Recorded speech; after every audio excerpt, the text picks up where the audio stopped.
GST ഒരു കംപ്ലയൻസിൻ്റെ പരിപാലനത്തിൻ്റെ നിയമമാണ്. Return സമയത്ത് കൊടുക്കുന്നു, ടാക്സ് സമയത്ത് അടയ്ക്കുന്നു, ഇൻവേർഡ് സപ്ലൈയുടെ ഡോക്യുമെൻറ്റ്സ് ഒക്കെ കൃത്യമായി സൂക്ഷിക്കുന്നു. ഇതൊക്കെ ചെയ്താൽ GST is a good friend for love. ഇത് ചെയ്തില്ലെങ്കിലോ ലേറ്റ് ഫീ വരും, പെനാൽറ്റി വരും, ഹീ ഈസ് ആൻ എനിമി. അപ്പോൾ നിങ്ങൾ ഒരു ഗുഡ് ഫ്രണ്ട് ആകണോ GST, you have to study the subject, you have to comply the law. അവിടെ ഓട്ടോമാറ്റിക്കാണ്. നേരത്തെ AI-യുടെ കാര്യങ്ങളൊക്കെ പറഞ്ഞു. എല്ലാ GST പോർട്ടലിൽ അധിഷ്ഠിതമാണ്. GST പോർട്ടലിലൂടെ വേണം അനങ്ങാൻ. ഈ വേബിൽ എടുക്കണം, ഈ ഇൻവോയ്സ് ചെയ്യണം, ഇതെല്ലാം GST പോർട്ടലിലൂടെയാണ്. അവിടെ 24 hours കഴിഞ്ഞാൽ നെക്സ്റ്റ് ഡേ വരും, ദെൻ പെനാൽറ്റി, ലെവി, എക്സ്ട്രാ വരും. അതുകൊണ്ട് GST is A law of compliance. അത് ഇൻ്റർനാഷണലുമായിട്ടും അങ്ങനെ തന്നെയാണ്. നമ്മുടെ ഇൻ്റർനാഷണൽ GST അതിൻ്റെ ഒരു തത്വസംഹിതയും നമ്മുടെ തത്വസംഹിതയും തമ്മിൽ വളരെ ബന്ധമുണ്ട്. 1-2 കാര്യത്തിൽ മാത്രമേ മാറ്റമുള്ളൂ. GSTയിൽ അടിസ്ഥാനപരമായി അന്തർദേശീയ തലത്തിൽ GSTയെക്കുറിച്ച് പഠിക്കുമ്പോൾ നമുക്ക് മനസ്സിലാവുന്ന ഒരു കാര്യം, അവിടെ GST ഓട്ടോമാറ്റിക്കാണ്. നമ്മൾ വിദേശ രാജ്യങ്ങളിൽ പോകുന്നതാണ്. അവിടെയൊക്കെ പോകുമ്പോൾ പ്രൈസ് പറയും, ടാക്സ് ഈസ് ഓട്ടോമാറ്റിക്. ഗൾഫിൽ പോയാലും 5% GST എക്സ്ട്രാ, വാറ്റാണ് അവിടെ എക്സ്ട്രാ.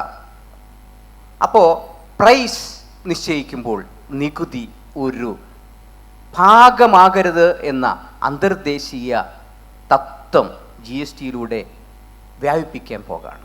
ഇപ്പോൾ നിലവിൽ GSTയിൽ ഒരുപാട് റേറ്റ് ഓഫ് ടാക്സ് ഉണ്ട്. കണക്ക് കൂട്ടിയാൽ 0, നിൽ, അതേപോലെ തന്നെ 0.25%, 3%, 1%, 5%, 12%, 18%, 28%, 28% പ്ലസ് 40%. ഇതൊക്കെ ഇപ്പോൾ ഉണ്ട്. ഇപ്പോൾ നിലവിൽ ഏതാണ്ട് 15 റേറ്റ് ഓഫ് ടാക്സ് ഉണ്ട്. പക്ഷേ അതിവിദൂരമല്ലാത്തൊരു ഭാവിയിൽ 2-3 റേറ്റ് ഓഫ് ടാക്സിലേക്ക് GST മാറുമ്പോൾ നമ്മളും ഓണ്ടർപ്രൈനേഴ്സും അതിനൊപ്പം ചലിക്കണം. അതിന് GSTയുടെ കംപ്ലയൻസ് എല്ലാവരും ചെയ്യേണ്ടത് അനിവാര്യമാണ്. അവിടേക്ക് കടക്കുമ്പോൾ ഒരു ഇമ്പോർട്ടൻ്റ് കാര്യം നമ്മളൊക്കെ ശ്രദ്ധിക്കണം. GSTയുടെ ഏറ്റവും പ്രത്യേകത, നിങ്ങളൊന്ന് കുറച്ച് പുറകോട്ട് പോകൂ. കേരളത്തിലെ സംസ്ഥാന ബഡ്ജറ്റ് അവതരിപ്പിക്കുമ്പോൾ നമ്മുടെ റേറ്റ് കൂടുന്നു, സാധനത്തിന് വില കൂടുന്നു എന്ന ഒരു ചിന്ത 2017 മുമ്പുണ്ടായിരുന്നു. പ്രത്യേകിച്ച് ഗുഡ്സിൻ്റെ കാര്യങ്ങളിൽ തീരുമാനമെടുക്കേണ്ടത് സംസ്ഥാന സർക്കാരായതുകൊണ്ട്. എന്നാൽ ഇപ്പോൾ സംസ്ഥാന ബഡ്ജറ്റിൽ യാതൊന്നും GSTയെക്കുറിച്ചോ ഗുഡ്സിനെ കുറിച്ചോ സർവീസിനെ കുറിച്ചോ പറയുന്നില്ല. അതെന്താണെന്ന് വെച്ചാൽ GSTയിൽ തീരുമാനമെടുക്കേണ്ടത് പൊളിറ്റിക്കൽ പാർട്ടികളല്ല, GST കൗൺസിലാണ്. അതിൽ എല്ലാ ഗവൺമെൻറ്റിൻ്റെയും സ്റ്റേറ്റ് ഗവൺമെൻറ്റിൻ്റെയും ഫിനാൻസ് മിനിസ്റ്റേഴ്സും പ്രമുഖ ഉദ്യോഗസ്ഥരും ഉണ്ടാകും. സെൻട്രൽ ഫിനാൻസ് മിനിസ്റ്റർ അതിൻ്റെ ചെയർമാനാണ് എന്ന് മാത്രമേ ഉള്ളൂ. അപ്പോൾ അതിവിദൂരമല്ലാത്ത ഭാവിയിൽ പൂർണ്ണമായും പൊളിറ്റിക്സിൽ നിന്ന് മാറി നിന്നുകൊണ്ടുള്ള ഒരു GST നമ്മുടെ നാട്ടിലും ഉണ്ടാകും. അതിന് നമ്മൾ തയ്യാറെടുക്കണം. പിന്നെ ഇപ്പോൾ വന്ന മാറ്റങ്ങൾ എന്താണ് സൂചിപ്പിക്കുന്നത്? 22/9/2025 GSTയിൽ കാതലായ സെക്കൻഡ് റേഞ്ച് ഓഫ് റെവല്യൂഷൻ ഉണ്ടായി. ആ റെവല്യൂഷൻ്റെ മീനിങ് എന്താണ്? ഇവിടെ എക്സ്പോർട്ട് ചെയ്യുന്നവരുണ്ടായിരുന്നു. ഇപ്പോൾ അല്പം മുമ്പ് അമേരിക്കയിലേക്ക് എക്സ്പോർട്ട് ചെയ്യുന്നു.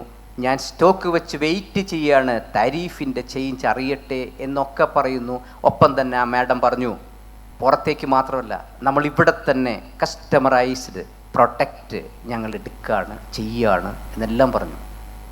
ഇന്ത്യയും അതിലേക്ക് കടക്കാൻ വേണ്ടി അമേരിക്കയല്ല, ഏത് രാജ്യവും ഏത് രാഷ്ട്രവും എന്ത് താരിഫ് അഡീഷൻ നടത്തിയാലും താരിഫ് വേരിയേഷൻ നടത്തിയാലും ഇന്ത്യക്ക് അതൊന്നും ബാധകമാകില്ല എന്ന നിലയിലേക്ക് സിംപ്ലിഫൈഡ് ടാക്സ് സിസ്റ്റത്തിലൂടെ ഇവിടെ ഇൻറ്റേർണൽ മാർക്കറ്റിംഗ് അതായത് കൺട്രികളുടെ ഇൻറ്റേർണൽ മാർക്കറ്റ് വികസിപ്പിക്കാനുള്ള തന്ത്രങ്ങളാണ് 22/9/2025 മുതൽ ഇന്ത്യയിൽ നടപ്പാക്കിയ second range of tax revolution.